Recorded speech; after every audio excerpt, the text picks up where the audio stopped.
Le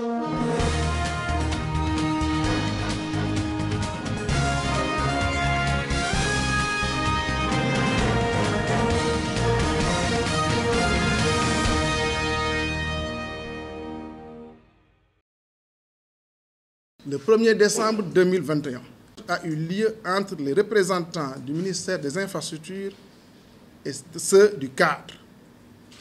À cette occasion, il a été retenu que les parties se retrouvent le 2 décembre 2021. Aujourd'hui, 2 décembre 2021, il a été décidé de commun accord de se retrouver à 13h30. À 15h, après 2 heures d'attente, les membres du CUSTR m'ont notifié leur décision de ne pas se présenter à la réunion.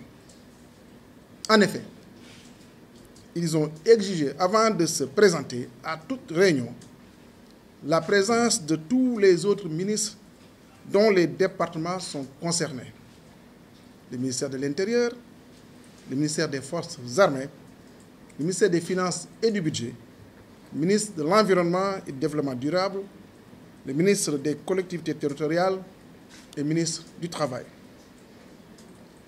Le gouvernement constate, pour le déplorer, la volonté délibérée du cadre de ne pas entamer des négociations.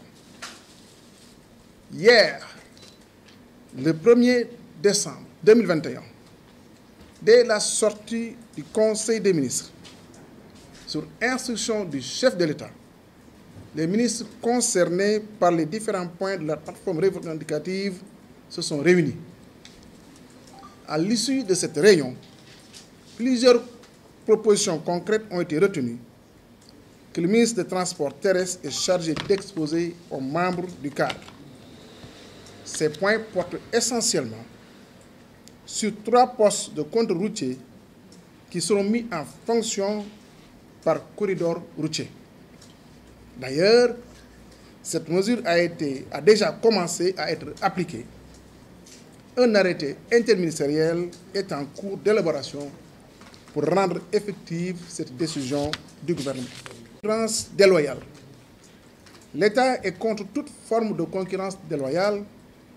Il combat tous les jours le transport irrégulier et illégal au regard de la réglementation en vigueur.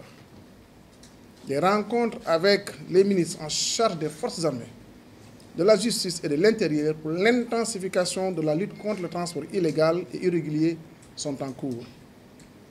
Sur le contrôle de la charge à l'essieu, l'État respecte la feuille de route de l'UEMOA issue de la réunion des ministres en charge des infrastructures et des transports routiers tenue le 19 septembre 2019 à Dakar.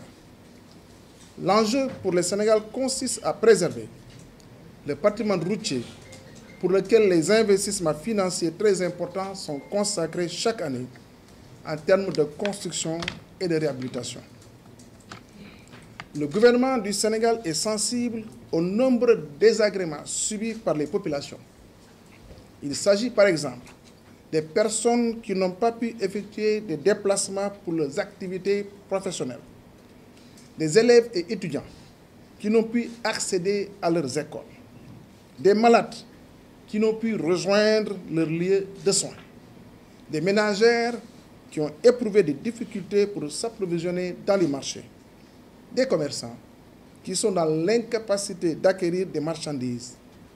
La liste est loin d'être exhaustive. Au total, le gouvernement regrette les lourdes conséquences engendrées par la grève des transporteurs sur l'économie nationale. Il exprime sa solidarité aux usagers dont les activités économiques et sociales sont impactées négativement par cette grève. Le gouvernement rappelle sa constante préoccupation de préserver l'ordre public. À cet égard, il condamne fermement les violences commises contre certains acteurs qui veulent exercer leur droit au travail. Ainsi, il engage toutes les autorités administratives déconcentrées compétentes, gouverneurs, préfets, sous-préfets, les responsables des forces de sécurité et de défense, à prendre toutes les dispositions nécessaires aux fins de permettre à tous les citoyens de vaquer à leurs occupations en toute liberté et en toute sécurité.